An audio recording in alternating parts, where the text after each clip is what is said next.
নমস্কার বন্ধুরা, নতুন বছর তোমাদের সকলের জীবনে শুভ বার্তা বয়ে নিয়ে আসুক, এই শুভ কামনা জানিয়ে শুরু করছি আজকের পর্ব। আজ আমি আবার নিয়ে এলাম তোমাদের পছন্দের অন্যতম গোয়েন্দা চরিত্র কর্নেল নীলাদ্রি সরকারকে, যাকে সৃষ্টি করেছিলেন সৈয়দ মুস্তাফা সিরাজ, যিনি জন্মগ্রহণ করেছিলেন 1930 সালের 14ই অক্টোবর মুর্শিদাবাদের খোসবাসপুরে এবং তার মহাপ্রয়াণ ঘটে 2012 সালের 4 সেপ্টেম্বর কলকাতায়। আজ আমি গল্পটি সংগ্রহ করেছি কিশোর কর্নেল সমগ্র দ্বিতীয় খণ্ড থেকে, যে বইটি প্রকাশনার দায়িত্বে ছিলেন ডেজ পাবলিশিং।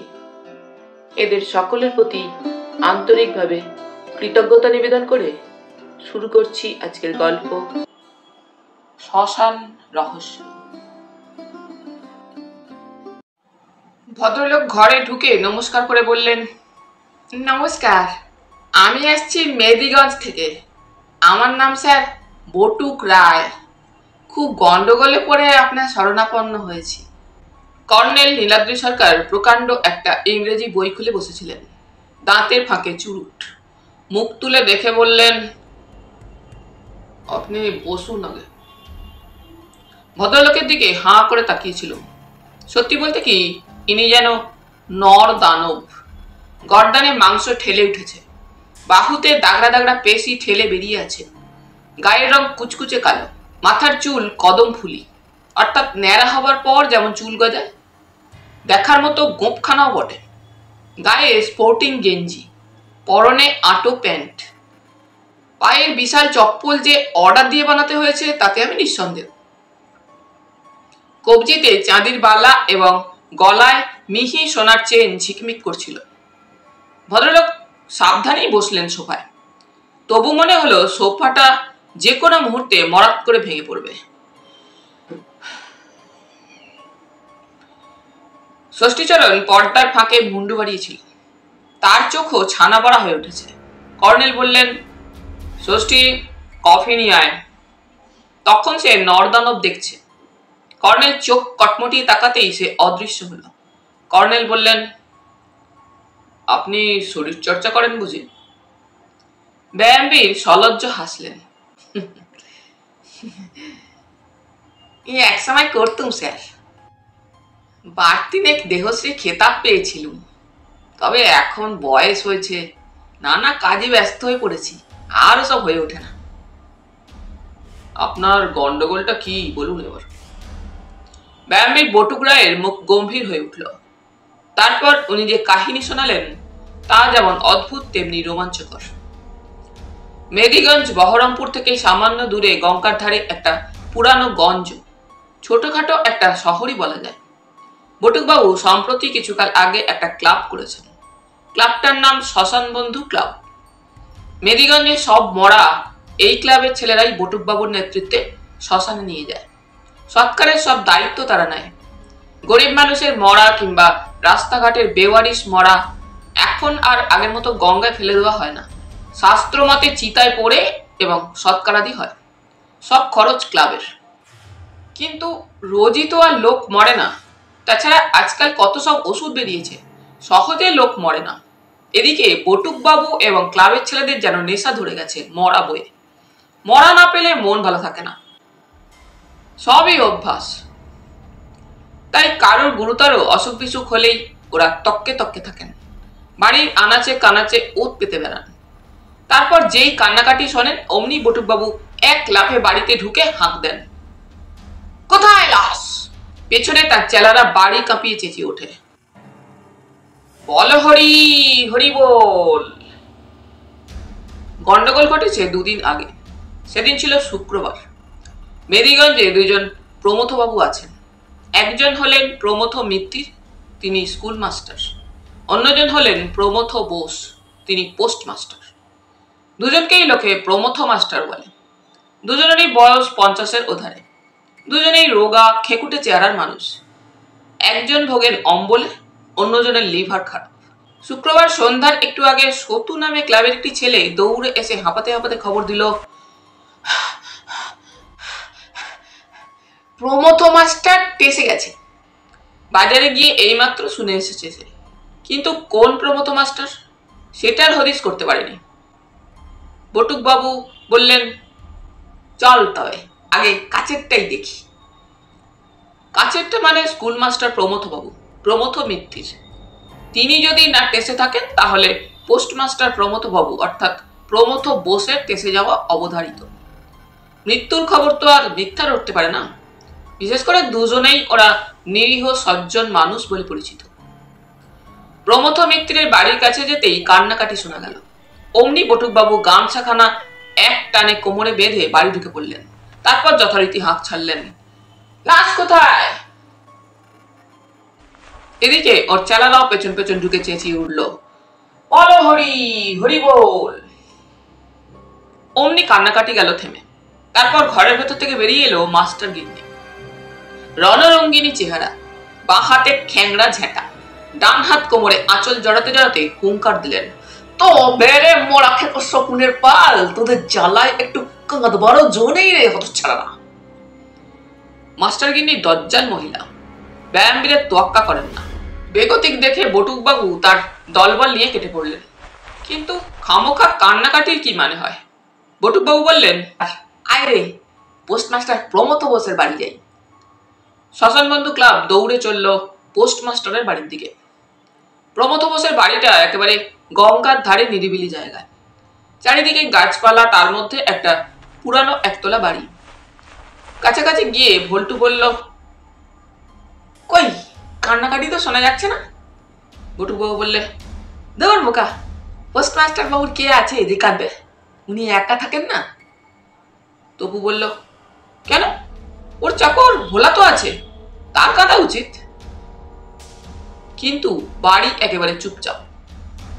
সদর দরজা হাট করে খোলা, বেলা পড়ে এসেছে, দিনের আলো কমে গেছে। ডেকে ভোলার সাড়া পাওয়া গেল না। একটা ঘরে আলো জ্বলছে। বটুকবাবু বললেন, তোরা চুপচাপ উঠোনে দাঁড়িয়ে থাক, আমি দেখে আসি ব্যাপারটা। বটুকবাবু বারান্দায় উঠে দেখলেন ঘরের দরজা ফাঁক হয়ে আছে। 40 পাওয়ারের বাল্বের আলো তাতে পুরো দেওয়ালে আলো খেলে না একেবারে। উকি মারতে চোখে পড়ল খাটে পোস্টমাস্টার চিত হয়ে শুয়ে আছেন। বটুকবাবু কাশলেন, ডাকলেন, তবু সাড়া নেই। তখন ভেতরে ঢুকে গেলেন। প্রমথবাবুর চোখ খোলা, কিন্তু চোখের পাতা স্থির, শ্বাস প্রশ্বাস বন্ধ। কপালে হাত রেখে বটুকবাবুর মনে হলো ভীষণ ঠান্ডা হিম। অমনি চেঁচিয়ে উঠলেন, লাশ পাওয়া গেছে, ডোমপাড়া থেকে খাটুলি নিয়ে আয় শিগগির। চেলারা চেঁচিয়ে উঠল, বলো হরি, হরি বল। সতু আর ভল্টু দৌড়ালো ডোমপাড়া খাটুলি কিনতে, খরচ ক্লাবের। খাটুলি চলে এলো মিনিট 10 মধ্যে। এদিকে বালিশের নিচে থেকে চাবি নিয়ে ঘরে তালা এঁটে প্রমথ বোসের মরা খাটুলিতে চাপিয়ে হরিধ্বনি দিতে দিতে শ্মশানবন্ধু ক্লাব ছুটে চলেছে শ্মশানের দিকে। ততক্ষণে আবছা আধার ঘনিয়ে এসেছে। শ্মশানের নিচেই গঙ্গা। একটা তেচালা ঘরে ঘাটোয়ারি বাবুর অফিস। লণ্ঠন জেলে বসেছিলেন ঘাটোয়ারি বাবু। মেঝে বসে বিড়ি ফুঁকছিলেন মধু ডোম। সবে তেচালার সামনে মরা নামিয়েছেন। এসে গেল ঝমঝমিয়ে বৃষ্টি। খাটুলি তুলে তেচালায় ঢোকানো হলো। ঘাটোয়ারি বাবু বললেন, কার মারা বটুকবাবু? বটুকবাবু বললেন, পোস্টমাস্টার প্রমথ বাবুর। কিসে গেলেন? তা বলতে পারবো না মশাই। বটুকবাবু বললেন, নিশ্চয়ই অসুখ হয়েছিল, বিছানায় মরে পড়েছিলেন, শ্মশানে নিয়ে এলো। ঘাটোয়ারি বাবু বললেন, তাহলে যে একটা ডেথ সার্টিফিকেট চাই বটুকবাবু। কেন কেন? বটুকবাবু খুঁজে গেলেন। এত মরা এনেছি, কালুর তো চাননি মশাই। আহা, ইনি যে সরকারি লোক, পাবলিকের মরা নিয়ে আমার মাথা ব্যথা নেই, বুঝলে না, আইনের ব্যাপার। ধুর মশাই, এতকাল আইন দেখাননি, এখন আইন দেখাচ্ছে। ঘাটোয়ারি বাবু গো ধরে বললেন, না মশাই, বিনা ডেথ সার্টিফিকেটে আমি মরা পোড়াতে দেব না এখানে। বটুকবাবু ওকে তুলে গঙ্গায় ছুঁড়ে ফেলবেন কিনা ভাবছেন। সতু বলল, ঠিক আছে বটুকদা, কুঞ্জ ডাক্তারের কাছ থেকে এক্ষুনি সার্টিফিকেট এনে দিচ্ছি। বলেই ডান পিঠে সতু বৃষ্টির মধ্যেই দৌড়ে চলে গেল। কিছুক্ষণের মধ্যে বৃষ্টিটা কমে এলো। ঘাটোয়ারি বাবু বললেন, ততক্ষণ আমি খেয়ে আসি। মধুডোমো বলল, আমিও খেয়ে আসি তাহলে। তারপর দুজনে চলে গেল। যাবার সময় ঘাটোয়ারি বাবু লণ্ঠনটা নিয়ে গেলেন। তবু বারণ করতে যাচ্ছিল, বটুক বাবু বললেন, ছেড়ে দে। আসলে উনি ভীষণ রেগে গেছেন ঘাটোয়ারি বাবুর ওপর। অন্ধকারে বসে রইলেন ওরা। বৃষ্টিটা একটু পরে আবার বেড়ে গেল। বিদ্যুৎ চমকাচ্ছিল মাঝে মাঝে, মেঘও ডাকছিল। তাড়াহুড়ো করে বেরিয়ে পড়েছিলেন বলে বটুক বাবুর টর্চ নিতে মনে ছিল না। ছেলেগুলোরও খেয়াল হয়নি। এখন মনে হচ্ছিল একটা আলো থাকলে ভালো হতো। তেচালার একটা পাশে খাটুলিতে পোস্টমাস্টার বাবুর মরা, অন্য পাশে মেঝেই বসে আছেন বটুক বাবুরা। হঠাৎ একটা খসখসে ক্যাচকোচ আওয়াজ মনে হলো। তারপর বিদ্যুৎ চমকাতেই বটুক বাবু দেখলেন কে একজন তেচালা থেকে নেমে এলো। বটুক বাবু বললেন, কে কে? কোনো সাড়া এলো না। স্বপন বলল, দেশলাই গেলে কি হবে? আমার কেমন যেন খটকা লাগছে। ভল্টু আয় তো। দুজনে খাটুলির কাছে গেল। ভল্টু দেশলাই জ্বালালো। অমনি চমকে উঠল ওরা। চমকালেন বটুক বাবুও। খাটুলি শূন্য, মরা নেই। ব্যাপারটা ভারী গোলমেলে। পোস্টমাস্টার বাবু মরে ভূত হতেই পারে, কিন্তু ভূত হয়ে নিজের মরা নিয়ে যাবেনটা কোথায়? কেনই বা যাবেন? সবাই বৃষ্টির মধ্যে ডাকাডাকি এবং খোঁজাখুঁজি করলো, কিন্তু প্রমথ বোসের পাত্তা পাওয়া গেল না। তখন স্বপন বলল, বটুকদা চলুন তো, পোস্টমাস্টার বাবুর বাড়ি গিয়ে দেখি। সবাই তাতে সায় দিল। অনিচ্ছা সত্ত্বেও ওদের কথায় বটুক বাবু রাজি হলেন। বৃষ্টিতে ভিজতে ভিজতে ফের হাজির হলেন প্রমথ বোসের বাড়িতে। না, যেমন তালা দিয়ে এসেছিলেন তেমনি তালা ঝুলছে সদর দরজায়। চাবি পোস্টমাস্টারের বালিশের তলায় পেয়েছিলেন, তাই বটুক বাবুর কাছে চাবি ছিল। ভেতরে ঢুকে দেখা গেল ঘরের দরজাতে তালা তেমনি ঝুলছে। সে তালা খুলে ঘরের ভেতরেও দেখলেন কেউ নেই। ততক্ষণে বৃষ্টি থেমে গেছে। আকাশে এক টুকরো চাঁদও উঠেছে। হতবাক হয়ে বটুক বাবুরা বেরিয়ে এলেন। রাস্তায় দেখা হয়ে গেল সতুর সঙ্গে। সে হাঁপাতে হাঁপাতে বলল, কি ব্যাপার, আপনারা চলে এসেছেন যে শ্মশান থেকে? কুঞ্জবাবু কিছুতেই মুখের কথা শুনবেন না। মরা পরীক্ষা করে তবে সার্টিফিকেট দেবেন, তাই ওকে শ্মশানে বসিয়ে রেখে আপনাদের খুঁজতে বেরিয়েছি। কাটোয়ারি বাবু বললেন ফিরে এসে আপনাদের দেখতে পাননি। বটুক বাবু বললেন, কিন্তু মরা মরা যে নেই। নেই মানে? সতু হাসলো। মরা থাকবে না কেন, দিব্যি আছে। সবাই ঊর্ধ্বশ্বাসে ছুটে চললেন শ্মশানের দিকে। যেতে যেতে ব্যাপারটা সংক্ষেপে স্বপন জানিয়ে দিল সতুকে। সতু বিশ্বাসই করলো না কথাটা। মরা পায়ে হেঁটে চলে গিয়েছিল এবং আবার কখন ফিরে এসেছিল খাটুলিতে শুয়েছে, এ কি বিশ্বাসযোগ্য? কিন্তু বটুক বাবু গিয়ে দেখেন, হ্যাঁ সত্যি খাটুলিতে মরা রয়েছে, কিন্তু কাপড় ঢাকা দেওয়া কেন? টেবিলে লণ্ঠন রেখে ঘাটোয়ারি বাবু বসে আছেন। পাশে একটা টুলে বসে আছেন কুঞ্জবাবু ডাক্তার। মধুরম বসে বসে ঢুলছে। কুঞ্জ ডাক্তার হাসতে হাসতে বললেন, বটুক না এলে মরা হাত দেবো না বলে ওয়েট করছি। না বটুক, কাপড় ওঠাও দেখি সত্যি মরেছে মাস্টার বাবু নাকি জ্যান্ত আছে এখনো। হাসতে হাসতে মস্ত টর্চ জেলে খাটুলির দিকে এগিয়ে গেলেন ডাক্তারবাবু। বটুক বাবু কাপড় ওঠালেন, তারপর ভীষণ চমকে গেলেন। চোখকে বিশ্বাস করতে পারলেন না।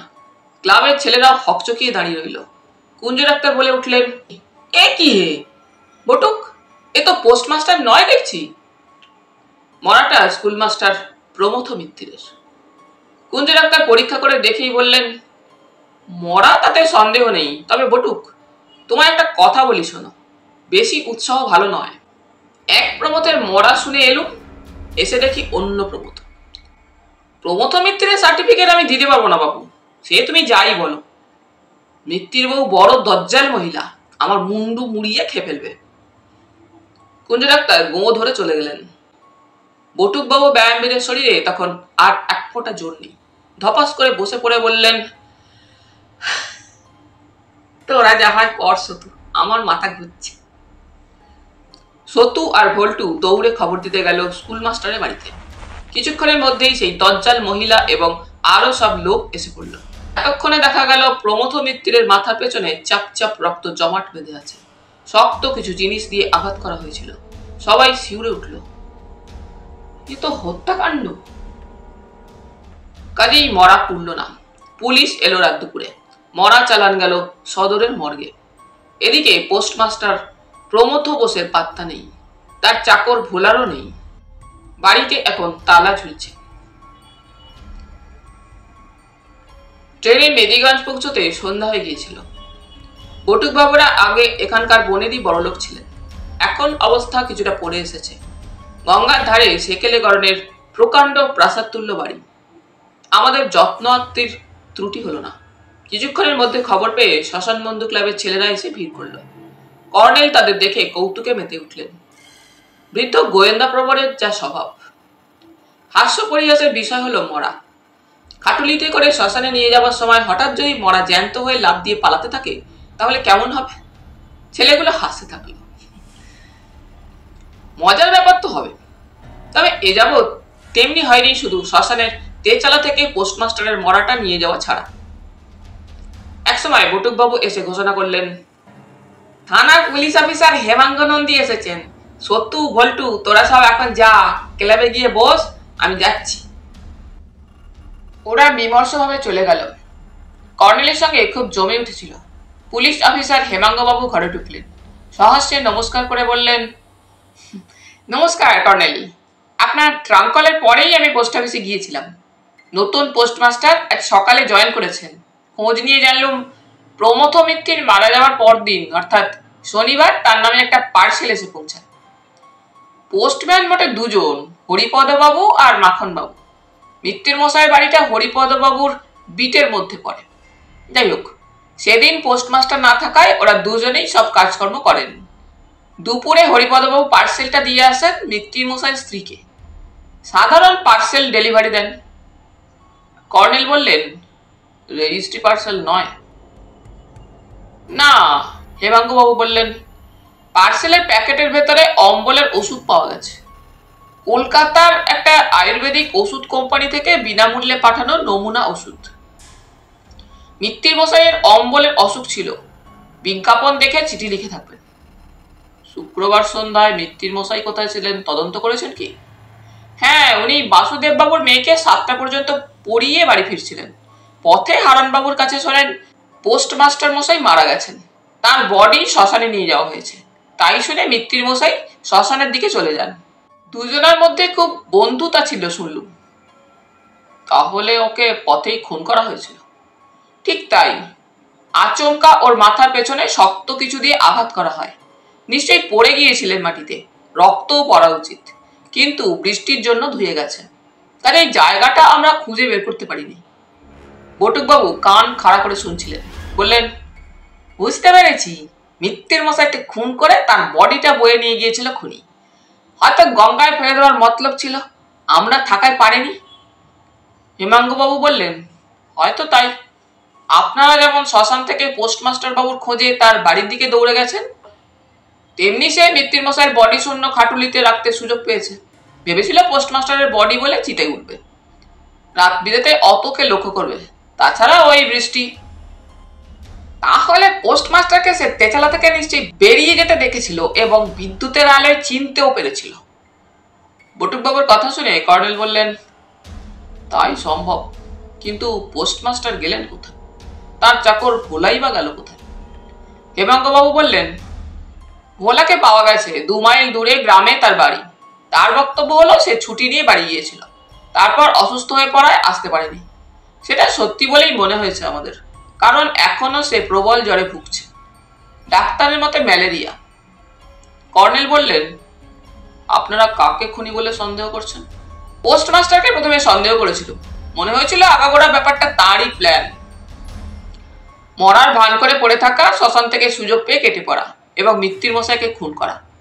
কিন্তু শেষে ভেবে দেখলুম এতে অনেক হিসেবের গন্ডগোল হচ্ছে। প্রথম কথা, শ্মশান থেকে কেটে পড়ার পর মিত্তির মশাইকে খুন করার জন্য উপযুক্ত জায়গায় পেয়ে যাবেন, এটা খুবই আকস্মিক ব্যাপার। এক হতে পারে আগেই খুন করে লুকিয়ে রেখে বাড়ি ফিরে মরা সেজেছিলেন। কিন্তু হারানবাবুর সাক্ষ্যে জানা গেছে পোস্টমাস্টারকে শ্মশানে নিয়ে যাবার পরও মিত্তির মশাই জীবিত ছিলেন। অতএব এ ব্যাপারটা ঠিক নয়। দ্বিতীয় কথা, রোগা টিংটিঙে দুর্বল মানুষ তিনি। মিত্তির মশাইকে খুন করা সম্ভব হলেও তার বডি বয়ে নিয়ে শ্মশানের তেচালায় ঢোকা একেবারে অসম্ভব। তাছাড়া উনি নাকি রোজ সন্ধ্যায় আফিং খেতেন, ভোলা বলেছে। আফিং খেতেন? কর্নেল চমকে উঠলেন। হ্যাঁ, তাছাড়া ওর ঘর খুঁজে আমরা আফিং এর কৌটো পেয়েছি। কর্নেল একটু হাসলেন। যাক, তাহলে খাটুলি থেকে উঠে ওর মরা চলে যাওয়ার রহস্য ফাঁস হলো। বটুকবাবু অবাক হয়ে বললেন, ফাঁস হলো কিভাবে? পোস্টমাস্টার আফিং খেয়ে মরার মতো পড়েছিলেন। আপনারা ওকে মরা ভেবে শ্মশানে নিয়ে যাওয়ার পর গঙ্গার ধারে ঠান্ডা বাতাসের ঝাপটানিতে ওর মৌতাত কেটে যায় এবং খাপ্পা হয়ে চলে আসে। আফিংখোরদের মৌতাত হঠাৎ কেটে গেলে তারা ভীষণ খাপ্পা হয়ে যায়। কিন্তু উনি গেলেন কোথায় তাহলে? সেটাই বোঝা যাচ্ছে না। হেমাঙ্গ বাবু বললেন, কর্নেল, গত বছর আমি নদিয়ার রামনগর থানায় থাকার সময় চৌধুরী বাবুদের মন্দিরের বিগ্রহ চুরির রহস্য আপনি যেভাবে ফাঁস করেছিলেন, এবারও তাই করবেন এ বিশ্বাস আমার আছে। সেবারকার মতোই সব রকম সাহায্য আপনি পাবেন। মৃত্যুর মশাইয়ের হত্যা রহস্য নিয়ে আমরা হিমশিম খাচ্ছিলাম। আজ সকালে আপনার ট্রাঙ্ক কল পাওয়ার সঙ্গে সঙ্গে আমরা স্বস্তির নিঃশ্বাস ফেলেছি। দেখা যাক। গোয়েন্দা প্রভা দাড়িতে হাত বুলিয়ে বললেন, একটা কথা, পোস্টমাস্টার বাবুর ঘরের চাবিটা কি আপনার কাছে? চাবিটা আমি চাই। হেমাঙ্গ বাবু ব্রিফকেস খুলে চাবিটা বের করে দিলেন। আরো কিছুক্ষণ কথাবার্তা বলে এবং চাটা খেয়ে উনি বিদায় নিলেন। বটুকবাবু বললেন, তাহলে বিশ্রাম করুন কর্নেল, আমি একবার ক্লাব থেকে ঘুরে আসি। কর্নেল মুচকি হেসে বললেন, রাতে কি একটা মরা পাওয়ার আশা করছেন বটুকবাবু? বটুকবাবু হো হো করে হাসলেন। পেলে খুশি হব, তবে সে মরা আবার জ্যান্ত হয়ে না পালিয়ে যায়। বটুকবাবু চলে যাচ্ছিলেন, হঠাৎ কর্নেল ডাকলেন, বটুকবাবু শুনুন। বটুকবাবু ঘুরে দাঁড়ালেন। তখন কর্নেল বললেন, আপনি তো শরীর চর্চা করেছেন এক সময়, ব্যায়ামবিদ ছিলেন, কখনো কুস্তি লড়েছেন? বটুকবাবু একটু অবাক হয়ে বললেন, লড়েছি বই কি। মেরিগঞ্জেই এক সময় প্রতি বছর কুস্তি প্রতিযোগিতা হতো। তখন আপনার সঙ্গে কুস্তি লড়ার মতো পালোয়ান আছে তল্লাটে? আছে বই কি, মেদিগঞ্জেই আছে। নাম কি তার? বেনিমাধব কুন্ডু, বাজারের ওদিকে বাড়ি। কি করেন ভদ্রলোক? বটুকবাবু বাঁকা মুখ করে বললেন, বেনি একটা জুয়ারি। এক সময় ওদের মস্ত ব্যবসা ছিল, জুয়ো খেলে সব লড়িয়ে দিয়েছে। এখন ওর কাজ হলো এলাকার মেলায় গিয়ে জুয়োর আসল পাতা। সারা বছর এখানে ওখানে মেলা বসে নানা উপলক্ষে। মেলায় মেলায় জুয়োর ছক নিয়ে ঘুরে বেড়ায়। কার্বাইড ল্যাম্প জেলে বসে থাকে। চামড়ার কৌটোর, হরতন, ইস্কাপন, চিরিতন, রুইতন, ড্রাগন আর মুকুটাকা 6টা চৌকো গুলি ভরে নাড়ে, তারপর ছকের ওপর ছড়িয়ে দেয়। ছকেও এইসব চিহ্ন আঁকা। লোকে এক একটা চিহ্নে পয়সা ফেলে দান করে। প্রতি গুটির 6 পিঠে ওই 6টা চিহ্ন আছে। গুটির অপর পিঠে যে চিহ্ন, ছকের সেই চিহ্নের ঘরে পয়সা থাকলে খেলুড়ে ডবল পয়সা পাবে। যার না মিলবে সে হারাবে। কর্নেল বললেন, জানি, দেখেছি। বটুকবাবু বললেন, হঠাৎ এ কথা কেন কর্নেল?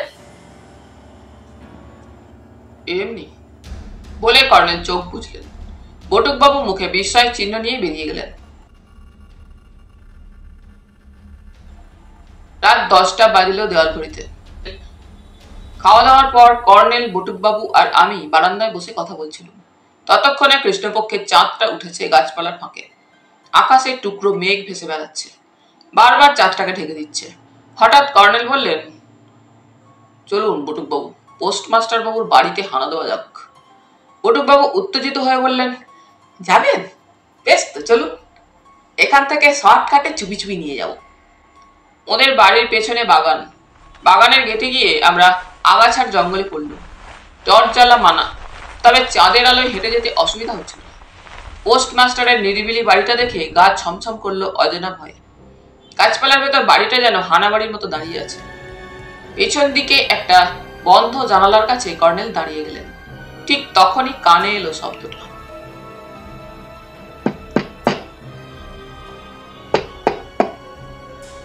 বটুকবাবু ফিসফিস করে বললেন,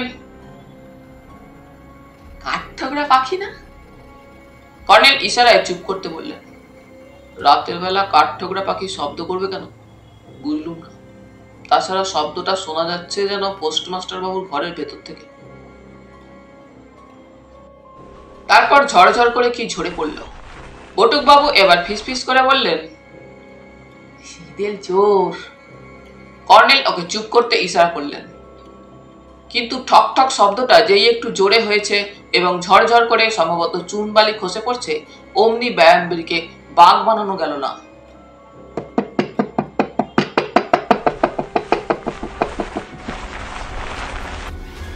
তবে বেটা চোর বলে আচমকা পেল্লায় হাঁক ছেড়ে উনি সামনে ছিটকে গেলেন।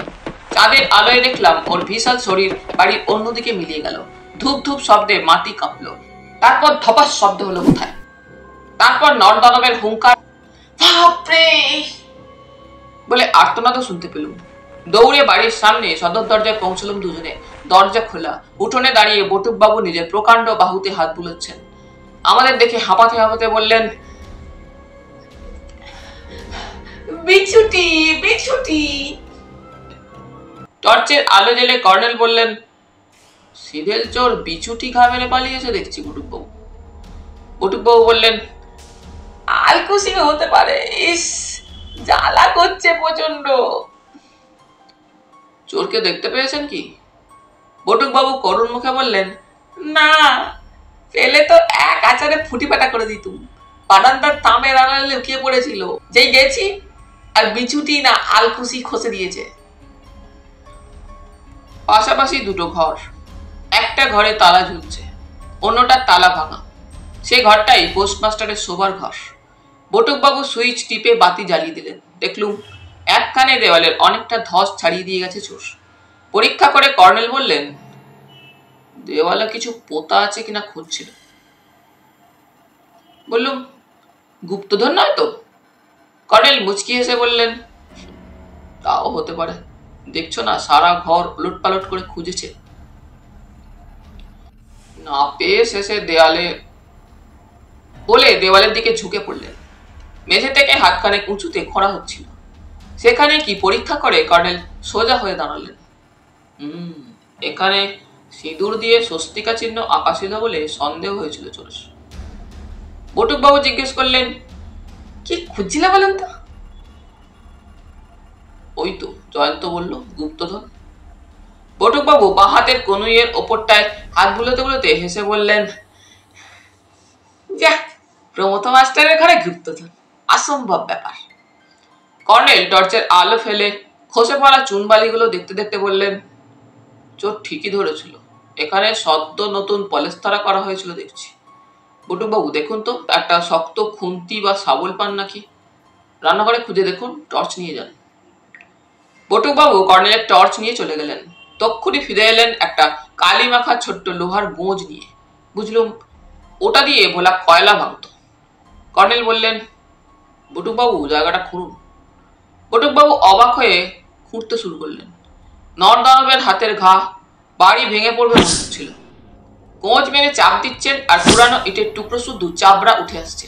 একটু পরেই চাবড়ার সঙ্গে বেরিয়ে এলো একটা সাদা প্যাকেটের মতো জিনিস। দেখা মাত্র আমি চেঁচিয়ে উঠলুম, এ কি? এই যে দেখছি একটা পার্সেল। কর্নেল প্যাকেটটা কুড়িয়ে বালি ঝাড়তে ঝাড়তে বললেন, হ্যাঁ, পার্সেল, রেজিস্টার্ড পার্সেল। গালার সিল ঠিকঠাক আছে। পুলিশ অফিসার হেমাঙ্গ বাবুকে আমি সেই পার্সেলটা খুঁজে নিতে বলেছিলাম। আমার অনুমান ঠিক দেখছি, স্কুল মাস্টার প্রমথ মিত্তিরের নামেই এসেছে। অথচ ওকে ডেলিভারি না দিয়ে পোস্টমাস্টার বাবু এটা এখানে গুপ্তধনের মতো পুঁতে রেখেছিলেন। বটুক বাবু বললেন, কি আছে ওতে? অম্বলের ওষুধ নাকি?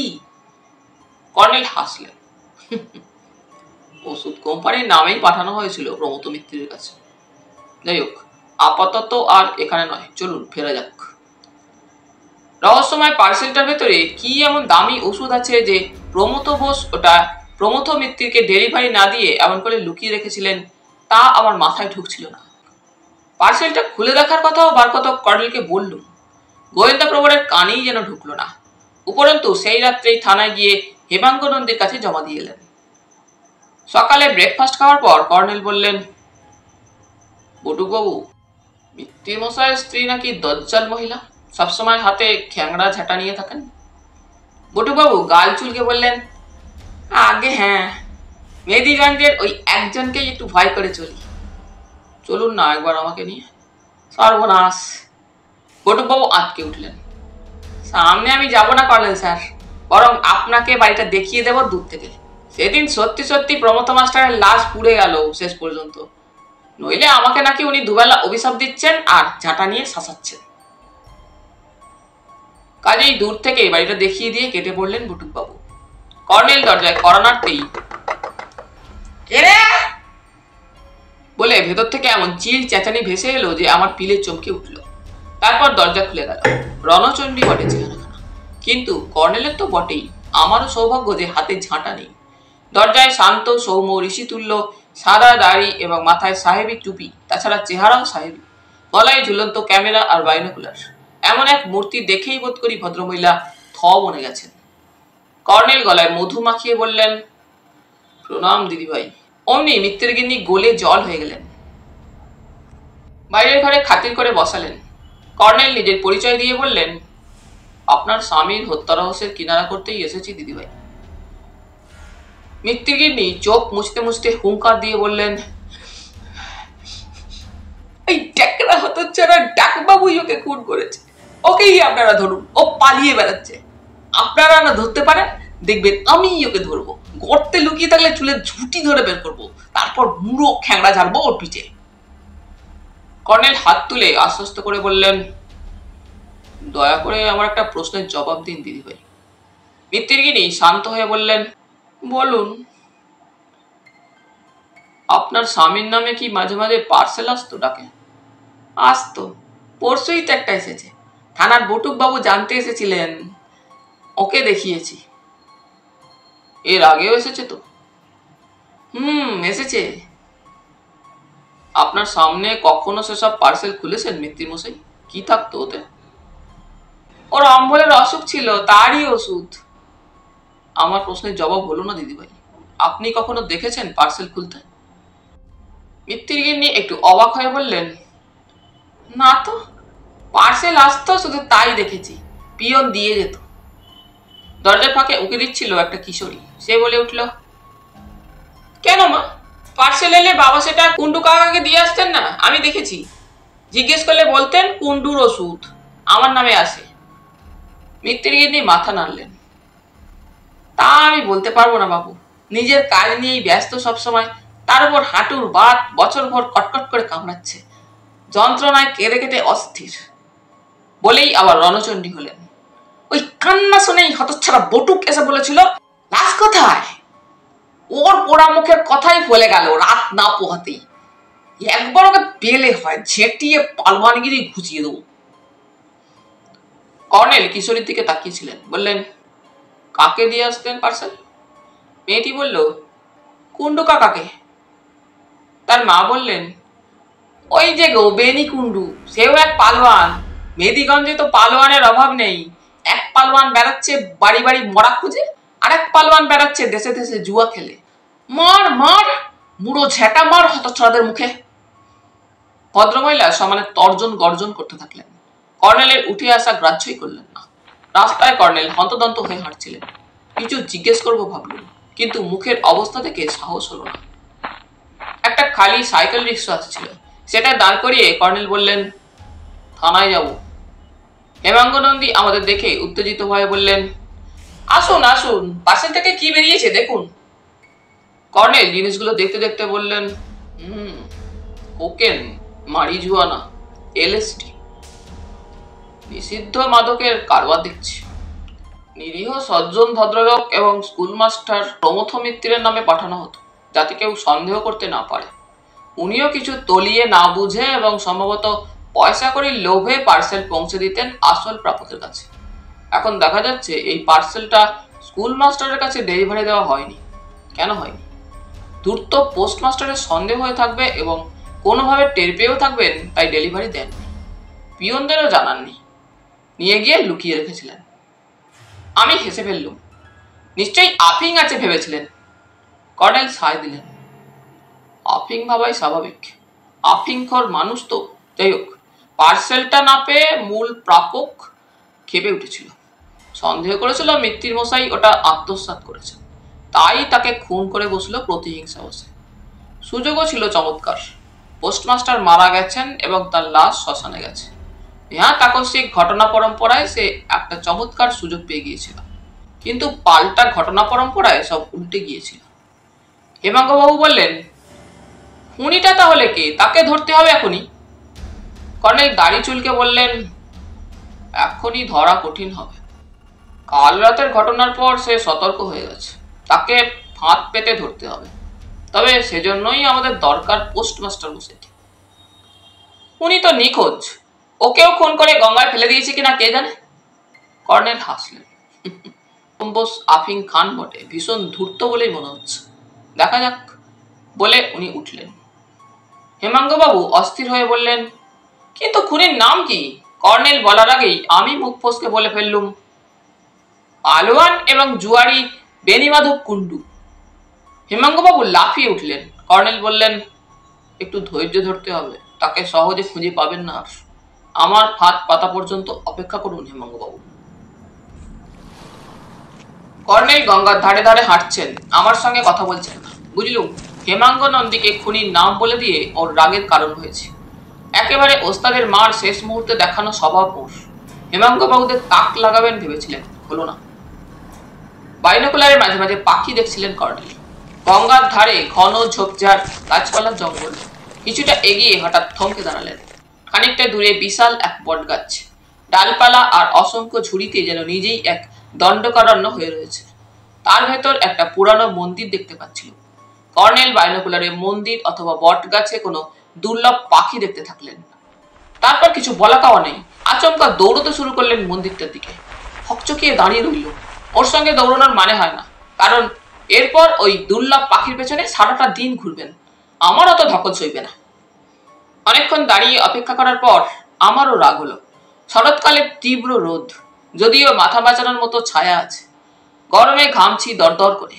আধ ঘন্টা অপেক্ষা করে ফিরে চললুম বটুক বাবুর বাড়ির দিকে। কর্নেল ফিরলেন একেবারে বেলা গড়িয়ে। হাত ভর্তি লাল হলুদ একগাদা অর্কিড। ওর বাড়ির ছাদের প্ল্যান্ট ওয়ার্ল্ডে আশ্রয় পাবে ওগুলো, তাতে সন্দেহ নেই। আমার রাগ এবং নিজের রাগ সব জল করে একগাল হেসে বললেন, ডার্লিং, আজ আমার রথ দেখা আর কলা বেচা দুই হলো। তার মানে? বৃদ্ধ ঘুঘুপ্রবর রহস্যময় হেসে বললেন, আজ রাত 10টায় দেখবে, ধৈর্য ধরো। তুমি সম্ভবত বটুকবাবুর সংসর্গে এসে তার মতোই অতি উৎসাহী এবং অধীর হয়ে পড়ছ। সাবধান। লম্বা ঘুমে কাটিয়ে দিলুম বিকেল অব্দি। উঠে দেখলুম কর্নেল আবার বেরিয়েছেন। বটুকবাবুর সঙ্গে শ্মশান বন্ধু ক্লাবে গেলুম আড্ডা দিতে। আজ লাশ পড়েনি, ওরা বিমর্ষ। লাশ পাওয়ার জন্য নাকি ওদের কাঁধ সুরসুর করে। ক্লাব থেকে ফিরে দেখা পেলুম কর্নেলের। হেমাঙ্গ নন্দী ইউনিফর্ম পরে, কোমরে রিভলভার বেঁধে, হাতে বেটন নিয়ে হাজির। বুঝলুম ফাঁদ পাতা হয়েছে। কিন্তু রোগা সুটকো চেহারার এক ভদ্রলোক একপাশে চুপ করে বেজার মুখে বসে আছেন। উনি কে? বটুকবাবু ঘরে ঢুকেই থমকে দাঁড়িয়ে চোখ পিটপিট করছিলেন। ফোঁস করে শ্বাস ছেড়ে বললেন, মাস্টার মশাই আপনি? চমকে উঠলুম। ইনি তাহলে সেই মাস্টার প্রমথ বোস? কর্নেল মৃদু হেসে বললেন, প্রাণের ভয়ে ভদ্রলোক জঙ্গলের ভেতর মন্দিরে লুকিয়েছিলেন সেদিন থেকে। তোমার বউ খাবার দিয়ে গেছে দুবেলা, কাজেই অসুবিধা হয়নি। তাহলে বাইনোকুলারে দূর থেকে মন্দিরের ওখানে ওকে দেখতে পেয়েই সন্দেহবশে ছুটে গিয়েছিলেন কর্নেল। ঢং ঢং করে দেওয়াল ঘড়িতে 10টা বাজল। ততক্ষণে আমাদের খাওয়া দাওয়া সারা। পোস্টমাস্টার খেলেন সামান্যই। রাতে এক গুলি আফিং খেলেই বরং সন্তুষ্ট হতেন। কর্নেল, হেমাঙ্গবাবু, বটুকবাবু, প্রমথবাবু আর আমি বাগানের দিকে দরজা দিয়ে বেরিয়ে আগাছার জঙ্গলে গেলি। কৃষ্ণপক্ষের চাঁদটা সবে উঁকে দিচ্ছে গাছপালার ফাঁকে। আকাশ আজ পরিষ্কার। খানিকটা যাওয়ার পর কাল রাতে দেখা পোস্টমাস্টারের বাড়ির ভিতর ঢুকে আমরা ওত পেতে বসলুম বারান্দার থামের আড়ালে। পোস্টমাস্টার উঠোনে পাইচারি শুরু করলেন। তারপর অবাক হয়ে শুনি উনি কীর্তন গাইছেন। বার কত গেয়েছেন, হঠাৎ সদর দরজায় ঠিক বটুকবাবুর মতো এক নরদানবের আবির্ভাব ঘটল।